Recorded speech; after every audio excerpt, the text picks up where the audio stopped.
তো ভিউয়ার্স, এর আগের একটা পার্ট ছিল যেটাকে আমি আমার চ্যানেলে আপনারা পেয়ে যাবেন। আমি সবগুলো কথা এক ভিডিওতে তো বলতে পারি না, আর যেহেতু আপনারা শর্ট ভিডিও দেখতে পছন্দ করেন, আমার ভিডিওগুলো শর্টই আনতে হয়, কারণ শর্ট ভিডিও ছাড়া যদি কথা বলি আপনারা সেগুলো দেখতে চান না, ভিউজ খুবই, সেই বিধে আমাকে ব্রড ভিডিওর বদলে শর্ট ভিডিও আনতে হয়। এতে আমার সমস্যা নেই, আমার কথা হচ্ছে আপনাদের কাছে জিনিসগুলো, আমার এই টিপসগুলো পৌঁছে দেওয়াই, এটি হচ্ছে আমার মেন লক্ষ্য।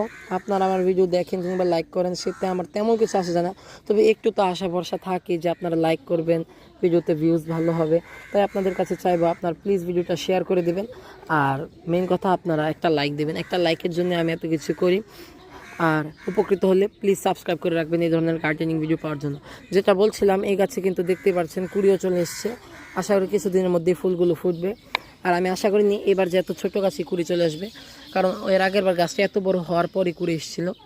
যাই হোক, ফুল আসলে তো আপনাদের সঙ্গে অবশ্যই শেয়ার করবো। ধন্যবাদ সবাইকে, আসসালামু আলাইকুম।